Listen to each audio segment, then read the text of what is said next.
तिमारपुर में आम आदमी पार्टी के प्रत्याशी सरदार बिट्टू के खिलाफ आम आदमी पार्टी कार्यकर्ताओं ने गंभीर आरोप लगाए हैं। वहीं जनता भी बिट्टू के खिलाफ नाराज नजर आ रही है। देखिए हमारे सहयोगी सुनील जायसवाल की रिपोर्ट। ये एक और गंभीर आप बात कह रहे थे बातों बातों में कि भगवत मान और बिट्टू का कनेक्शन टिकट को लेकर क्या है। देखिए इनका कनेक्शन, पहली बात तो मैं आपको बता दूं, दोनों ही सिख हैं। इनकी जो वाइफ हैं उनका रिलेशन है इनके भगवत मान जी के पंजाब से, तो उसके थ्रू ये लोग वहाँ पे अटैच में हैं। और जिसकी वजह से 15 से 20 दिन पहले ये लोग वहाँ गए, भगवत मान जी दिल्ली आए थे, तो इनका रिलेशन उस तरीके से उनका हुआ और ये वहाँ पर जाके मिले, केजरीवाल जी से मिले। नहीं तो आप मुझे बता दो ना, ऐसा क्या इनमें मतलब क्या गुण था जो ये चुनने लायक थे और जो टिकट लेके आ गए और 2 दिन पहले ज्वाइन करते हैं, टिकट लेते हैं और चुनाव लड़ते हैं। ऐसा क्या था इनमें? नहीं, क्या किन वजहों से टिकट दे दिया गया? क्या इसमें कुछ पैसे की बात है? सर आवाज़ जो आ रही है 3 करोड़ रुपए की आवाज़ आई है हमें, तो 3 करोड़ सबने बताया, 3 करोड़ रुपया दिया गया है। और ये भी बता दूं मैं, बिट्टू जी अकेले 3 करोड़ नहीं देंगे। ये जो फाइनेंसर जो हमारे बिल्डर माफिया हैं, ये सब की इनकी मिली भगत है। ये देखिए कितना गंभीर आरोप है। चुनाव अभी बहुत लंबा चलने वाला है। इस तरह के बातें भी सामने आ रही है कि टिकट बेचने में भी इनको उस्तादी मिल गई है, उस्ताद हो गए हैं। तो खैर ये आरोप है और ये टेस्टेड आरोप नहीं है, ये हम नहीं कह रहे हैं। एक फाउंडर मेंबर हरिओम जी हैं, ये बता रहे हैं कि टिकट अभी बेचा गया है और बिट्टू भी टिकट खरीद कर चुनाव लड़ रहे हैं। लैटरिन ये देखो इतनी गंदी पड़ी हुई है, टूटी पड़ी हुई है सारी। हम लोग बहुत परेशान हैं। ना तो यहाँ कोई मोदी आ रहा है, ना कोई यहाँ केजरीवाल आ रहा है। वोट लेके सभी बैठ जाते हैं, सभी अपना अपना जेब भरता है। 21 रुपए केजरीवाल जी कह रहे हैं। जब जीतेंगे जब भी तो देंगे, पहले दे देना, जीतने से पहले दें, जब तो जाने, जब तो हम फायदा उठाएं। जब जीतेगा तो वो कहेगा हम मकान देंगे, हम ये देंगे, कोई कुछ नहीं देगा। सब अपनी जेब भरने के लिए जीतते हैं सर। यहाँ पे तो हम लोग पब्लिक बहुत परेशान है। हम लोग 2 लैटरिन बची हुई हैं, वहाँ पे हम 2 लैटरिन और समझ लो पूरी झुग्गियाँ वाले कैसे लाइन लग, बच्चों को स्कूल जाना वो लाइन में लगते हैं, लेट हो जाते हैं हम, और भरी पड़ी हुई है। तो हमें कौन सा सरकार देगा काम? कोई सरकार काम नहीं देगी। ये बिट्टू कौन है? बिट्टू तो ये पहले कांग्रेसी बिट्टू था, उसके राज में मीटर लगा हुआ है। ये तीनों दल में रहे। बेकार है, बिट्टू भी जाएगा, कोई बात नहीं है। वो कहते हैं ना पैसा कमाने के लिए सबको उम्मीद रहती है कि इस पार्टी से इस पार्टी में जाओ। अभी तो बिट्टू उसमें कमल में आ गया था, कांग्रेसी आया, कमल में आ गया था, कमल से गया, अब झाड़ू पे आ गया, झाड़ू से भी जाएगा, सभी जाएंगे। आपका क्या नाम है? राजकुमारी। कुछ है इस बार बदलाव होगा? खिलेगा कमल?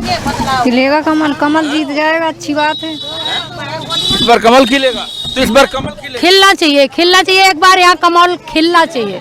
जब इतने लोग, झाड़ू भी आई है, हाथ भी आया, तो एक बार कमल में क्या होगा उसमें भी देख लेते हैं। 5 साल हम वैसे ही भुगतते हैं, 5 साल वैसे भी भुगत लेंगे। एक बार या योगी या मोदी आना चाहिए, इधर आना चाहिए। यहाँ नशे, घर घर नशे, इसमें सब कुछ खुला बिक रहा है सब कुछ, और हम लोग गरीब इंसान परेशान हो रहे हैं। हम अपने दिल की बातें नहीं बता सकते कि हम किस तरह से यहाँ रह रहे हैं। जुबान बंद करके रहते हैं हम यहाँ पे। झुग्गी को लेकर केवल राजनीति होती रही है कि हम मकान दे देंगे, कोई सर ये पराया वो है, ये सोचो सरकारी चीज है। सरकार जब हमें भगा देगा कि हमारे बाप की थोड़ी, हम थोड़ी अपनी जगह पे कोई किसी को रहने देंगे। वो तो एहसान समझो कि हम रह रहे हैं, और जिसकी जगह होगी जब खाली करा लेंगे। वो तो ये है कि अगर कोई आता है, किसी को लगता है कि भैया गरीब है, हम जीत गए हैं, ये जगह खरीद के हमें दे सकते हैं, क्यों हम उनको वोट दे रहे हैं?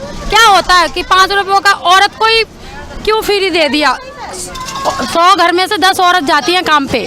आदमी तो घर घर जा रहा है ना कमाने, तो औरत आदमियों को करे ना, आदमियों को नहीं फ्री करा, औरतों को फ्री करा। औरतें को पता जाना नहीं है।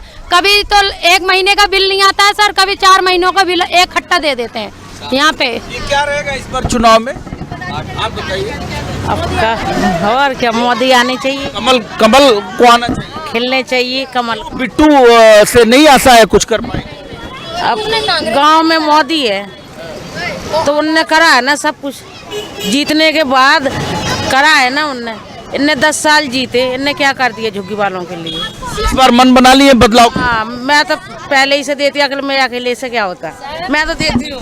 झाड़ू जब शुरू में आए थे ना 10 साल पहले जो डले हुए थे, जब कह रहे थे यही झुग्गी, अभी तक उसका कागज रखा हुआ है, यही झुग्गी यही मकान मिलेंगे 5 साल। अब 15 साल हो गए उन चीज़ों को, 15 साल में कुछ नहीं दिया है। यहाँ पे सब बेकार है, यहाँ सब बेकार है। ये तो टूटती जाए ना तो भी अच्छी है। देखिए इतने कष्ट में जीवन व्यतीत ये लोग करते हैं और राजनीति करने वाले इसे केवल अपना राजनीति के मोहरे बनाते हैं। इनको सुविधाएं कुछ नहीं मिलती हैं। अभी तक अभिशप्त हैं ये लोग, वही गंदे पानी, वही शौच के, वही गंदगी में रहने के लिए अभिशप्त हैं। कोई सरकार सूद नहीं ले पाई है। 11 साल रहने के बाद भी केजरीवाल सरकार ने बदलाव की जो बात कही थी, उस बदलाव को भी सिरे से ये लोग खारिज कर रहे हैं। देखना दिलचस्प। और वही एक चीज निकल के आ रही है, जिस तरह से अप्रासंगिक बने हुए हैं बिट्टू यहाँ से, वो तीनों दलों से चुनाव लड़े हुए हैं, इसीलिए अप्रासंगिक चेहरे के तौर पे लोग यहाँ उनको तवज्जो दे रहे हैं। तवज्जो खासतौर पे केवल इसलिए बोल रहे हैं कि वो चुनाव लड़ रहे हैं, और लेकिन बदलाव और कुछ करने की जो बात है उसमें फिसड्डी साबित हुए हैं बिट्टू। इसीलिए लोग चाह रहे हैं इस बार